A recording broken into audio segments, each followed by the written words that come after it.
Love it or leave it. Earlier this year, I read a book I haven't stopped thinking about, and to my producer's exhaustion, talking about. Joining me now is the author of the book, The Demon of Unrest. It's Erik Larson. Erik, welcome to the show. Thanks for being here. Thank you. Let's start with this. What is the Demon of Unrest?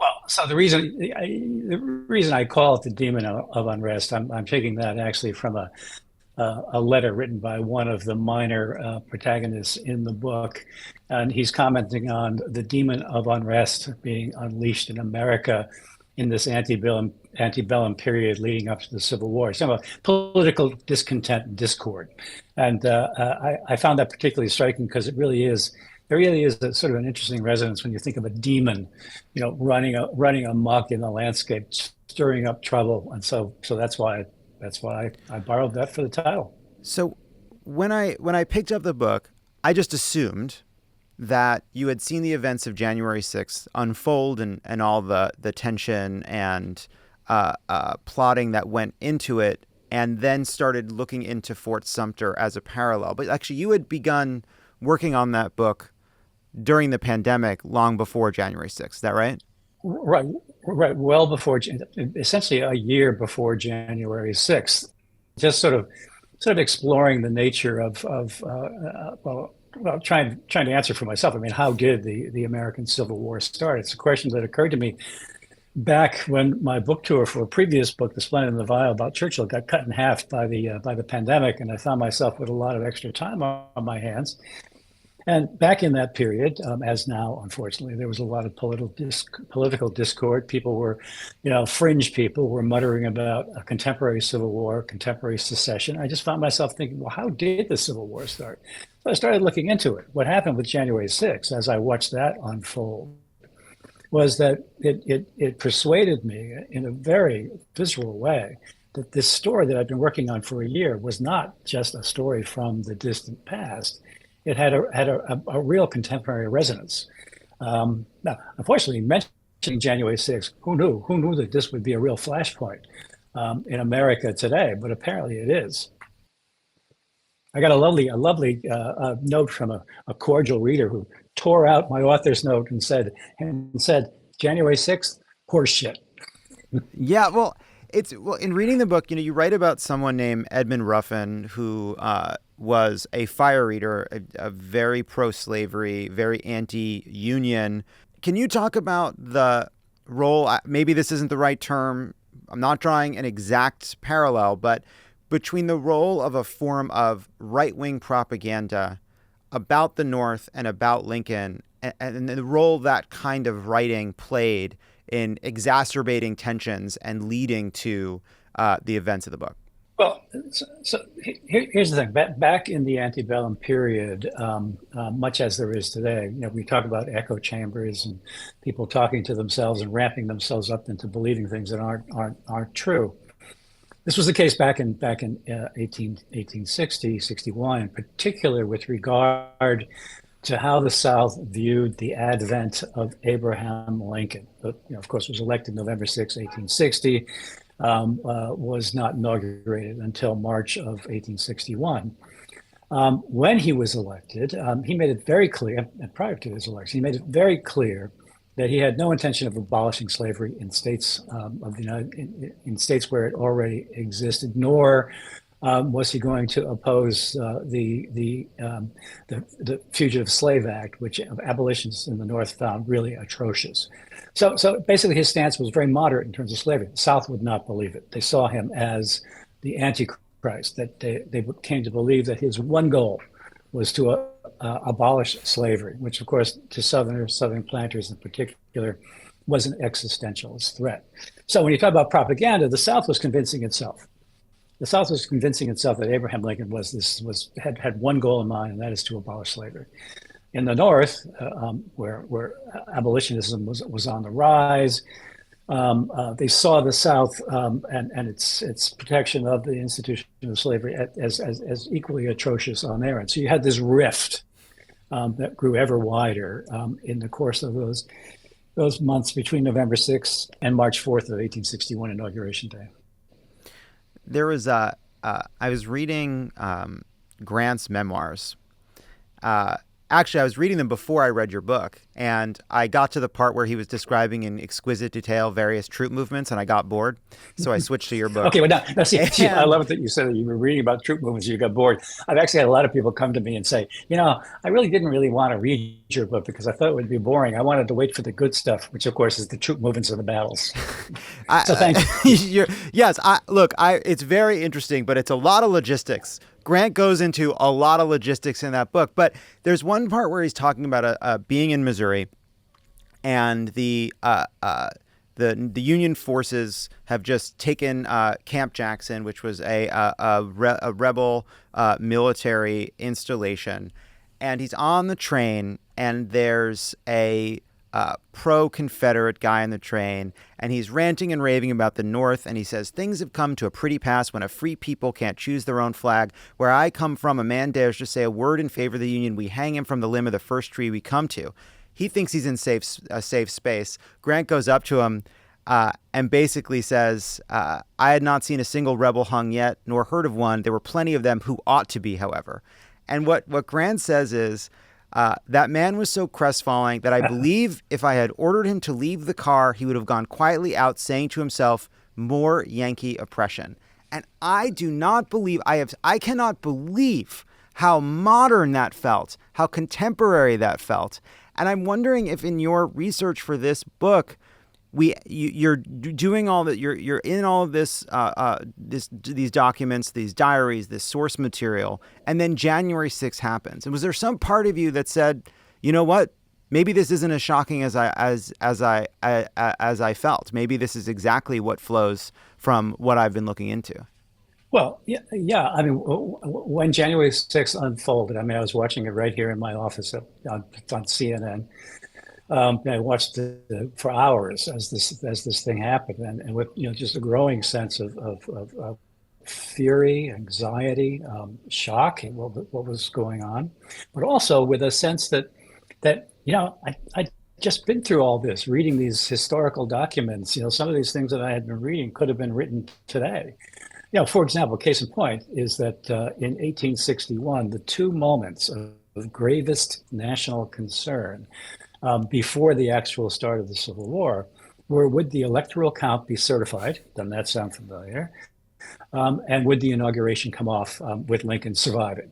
Now, the electoral count back in 1860, they took it a lot more seriously, the potential for disruption of this. There was a gentleman named Winfield Scott, General Winfield Scott, commanding general of the U.S. Army, who was a lot of things. I mean, he was ill. He was 6'4", 350 pounds, ailing in every conceivable way. But one thing he was utterly loyal to the Union, and he vowed that nobody was going to interfere with this electoral count. And if they did, he was going to. If anybody did, he was going to strap him to the muzzle of a cannon and fire that cannon, and as he put it, manure the hills of Arlington, Virginia with his body.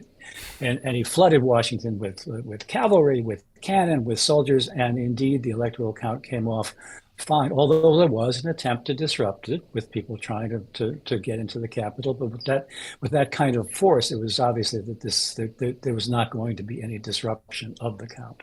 So you rely on a lot of original documents, diaries, source material. But of course, some of the best stories people don't write down. You can't know what they are. You can't always report them because they weren't recorded. But how do you think about that, right? Because if you're trying to base as much as you can on what people were willing to put to paper, those are accounts that are inherently going to be in some way sanitized. I don't know. I mean, look. First of all, you use the phrase "based on," which suggests that there's partly based on these things, partly not. I'm scrupulous with this book to adhere entirely to the documents that existed at the time. The documents, both government, private, and the diaries and so forth, pretty comprehensive and give a really, really very rich view of how people were thinking and what was happening. Is anything being sanitized? I don't know. If Edmund Ruffin, in his 4,000-page diary, he's one of the villains in the book, if Edmund Ruffin in his 4,000-page diary is not telling us the truth about some aspect of what he's writing about, well, maybe that's true. But boy, he sure gives you a lot to go with. You don't have to worry about the rest. It's funny that you call him a villain because you're very you really try to let people hang themselves with their own words. But as I'm reading the book, I thought Erik Larson fucking hates this guy. Is that right? Well, so well phrased. First of all, no, I'm a journalist. I'm a trained journalist. There are two of me. Mm-hmm. There's one that sits up here. This is the good guy who says, "Wow, this is sad. This is hard. This is awful," and so forth. This one sits up here and sees this stuff. Sees Edmund Ruffin, reads his diary, and is like, "Wow, this is really good stuff. This is great." You know, do I hate Ruffin? No, not really. I mean, but as you say, I let him hang himself. I mean, he was a hateful man. And so I just play out what was in his diary and let him tell us exactly how he was feeling. His hatred, his absolute hatred for Yankees, anything Northern. And just his initial hatred of being a Virginian. That's where he hailed from, because Virginia was not avidly seeking secession in the way that South Carolina was.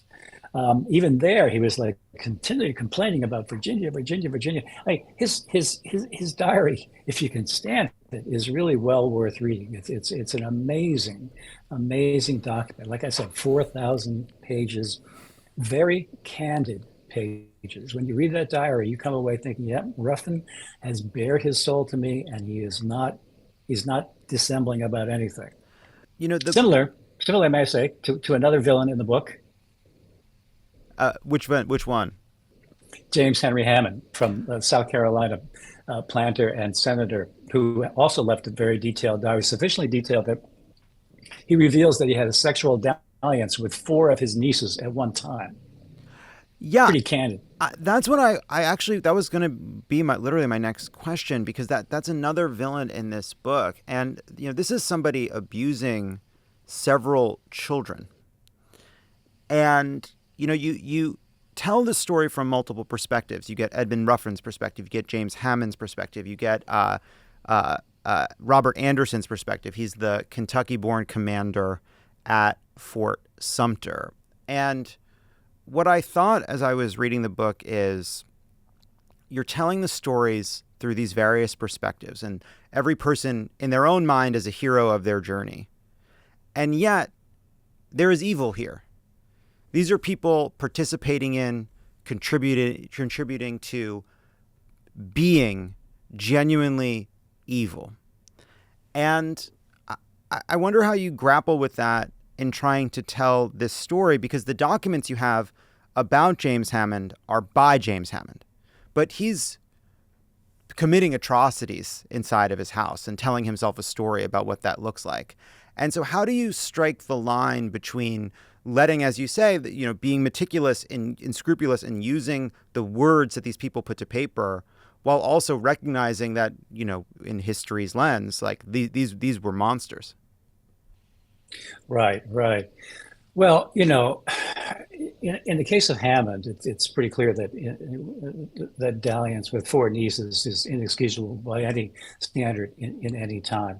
If we if we take that off the plate and we talk about other things that he did and other things that he felt, you really have to view them through the lens of the times. It's something that I always have to remind myself, is that it is a mistake of the first order to bring modern judgments into play when reading past documents, past diaries, and so on. Again, I make the exception of the sexual dalliance with four nieces.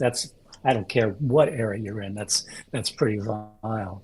But screenwriters always refer to point of view, and this is something I really try to adhere to. Is I'm trying to look at this period. I was trying to look at this period through the eyes of people who existed in that time, what their goals were, what their standards were. I mean, for example, another thing that today we would classify as evil, but back in that era was pretty much the norm among Southern planters. Senator Hammond has a manual for his overseers to help manage his population of enslaved blacks. And the last portion of that manual is a very detailed, essentially how-to guide for how to whip his enslaved laborers. Now, today, we are outraged by this. This is absolutely incredible that this happened. Back in the day, this was the norm, so much a norm that he felt he could actually codify it in his manual. A norm in one part of the country, and yet, obviously, you have abolitionists, white and black, fighting against the practice. Exactly, a norm in the South. And, but at the same time, and you know, I struggle with this a little because it's funny. It's like if I'm supposed to be this sort of, I don't know, lefty progressive, but I find myself less a moral relativist. Like, you see in this work the way in which their participation in slavery destroyed their souls, made them coarse, egotistical, narcissistic, mean-spirited, closed off, and ultimately unhappy. I don't want to. Edmund Ruffin's story does not end happily, right? These are people that were corrupted by something, even though they tried to convince themselves. Spoiler alert. Yes, yeah. Spoiler alert. Yeah. Edmund Ruffin. And honestly, I'm sorry. I was like a little bit like good. I was satisfied. You may not want to say that you hated that guy. I fucking hated that guy. And but well, I think it was sort of a perverse slow clap moment. Yeah. But that was sort of the zealotry of someone like Edmund Ruffin, the convincing themselves of the righteousness of their cause, the kind of projection, the way in which they defended their kind of way of life. On some level, in reading it, you couldn't help but think, I don't know that these people really believe this. I think on some level, there is a way in which they are trying to convince themselves while aware of these horrors. Is there any truth to that? You know, one of the things that I found particularly fascinating is the advent of the so-called pro-slavery movement, which is a big part, I feel, of what provided fuel for the start of the Civil War. You know, going back to as early as 1800, even Southern planters felt that slavery was, they would refer to it as a necessary evil. But over time, as slavery began to be perceived as an active evil by the North, by the international community, in the South, there grew this pro-slavery movement because they couldn't abide this perception of themselves as evil because they kept slaves. So they came up with this rationale, this idea that, and came to really believe it. The pro-slavery movement was very, very effective.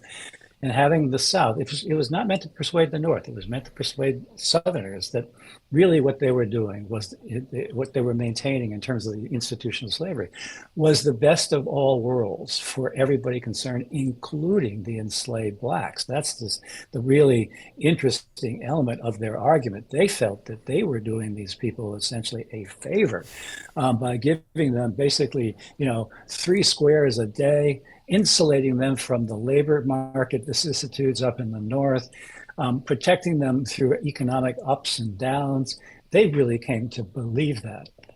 And they weren't kidding around. It was not like they were looking in the mirror in the morning saying, okay, I think this is horrible, but I'm gonna propound this view of the pro-slavery ethos. Now, there were people who were very clear-eyed about slavery. One of them is somebody I love in the book, a diarist named Mary Boykin Chestnut, the premier female diarist of the Civil War era.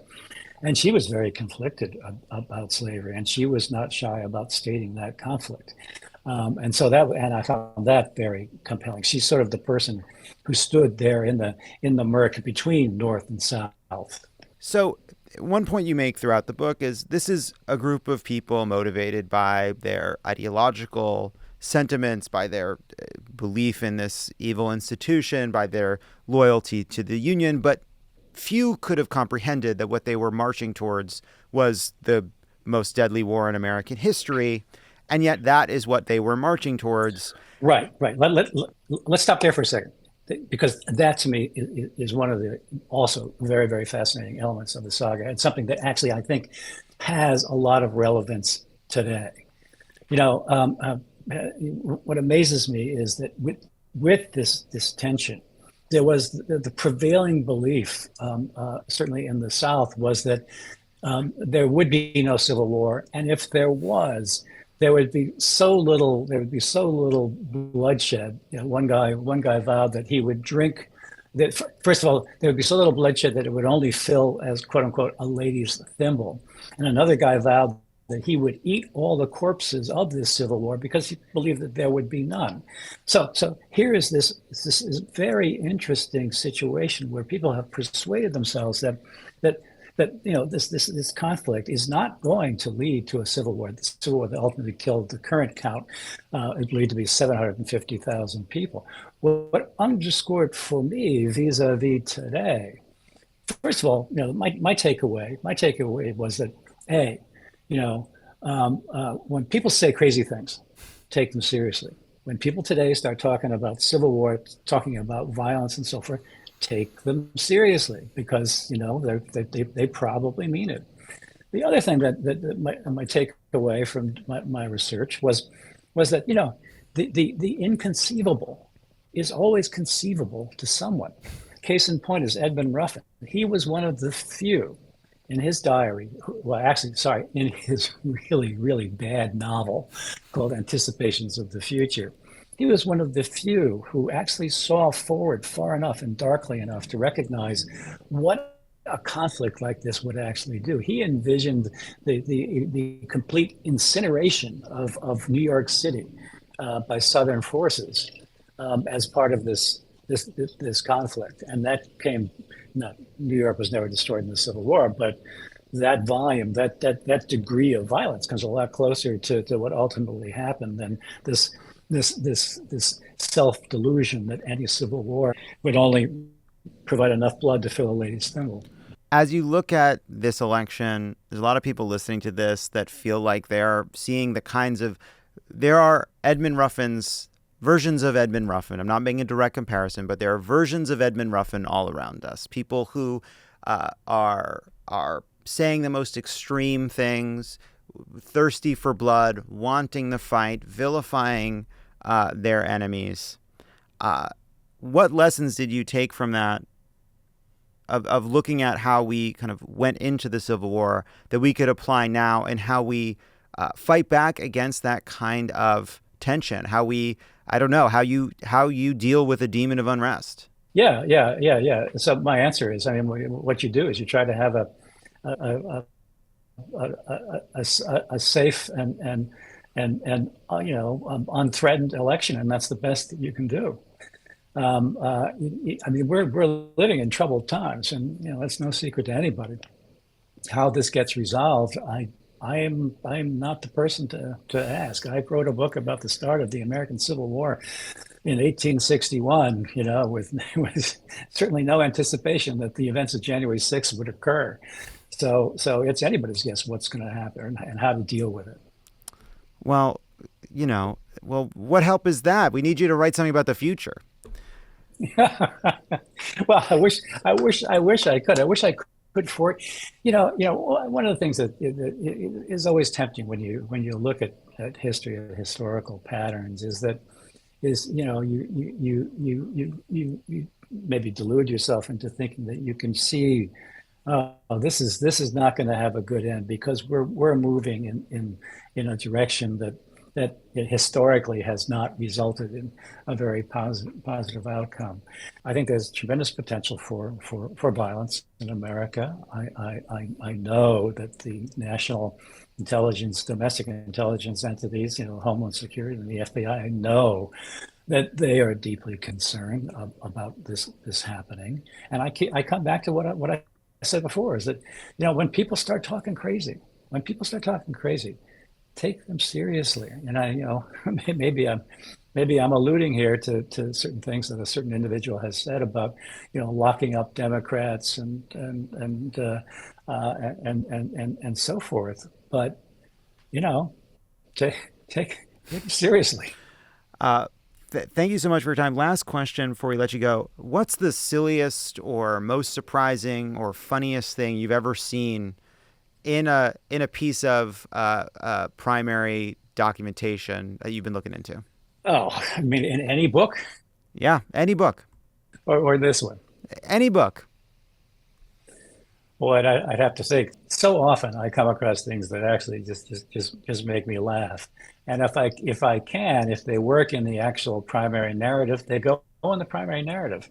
If they don't work in the primary narrative, readers of my books, I think, now know enough to know that they should go to the footnotes, because that's where I stick the stories that are particularly funny or particularly offbeat. I mean, one case, in the case of Demon of Unrest, was this guy. This guy's walking, congressman, I believe, was walking in the vicinity of the Capitol in Washington on a dark night. This is before the Civil War, and he's molested by two guys. One who tries to stabs him through a folded edition of the Congressional Globe, which is the past version of what we call the Congressional Quarterly. So he isn't hurt by this display. He survives that. He pulls out a gun, shoots one of his attackers, punches another one, and knocks him out. And he fights off this group of assailants in a very, very dramatic and very funny way, as if you expect him next to have a cannon come out of his coat and blow these guys away. The New York Times wrote a piece about that back in the day. That was actually very funny. Now, we're not talking knee slapper here. I'm sure I could come up with something if I had more time, but that'll do for now. That's in the footnotes. I love that story, because these guys think they're going to get away with screwing with this pro-Lincoln guy, and he just fucks them up. That's a good way to put it. It's a good way to put it. Totally surprises them. Well, Erik Larson, thank you so much for your time. I really appreciated Demon of Unrest. I really felt like it was helpful. Thank you. A helpful bit of history that resonates with what we're going through right now. And as you said, to take these kinds of people seriously, even if they are not serious people. So Erik, thank you for your time. Thank you.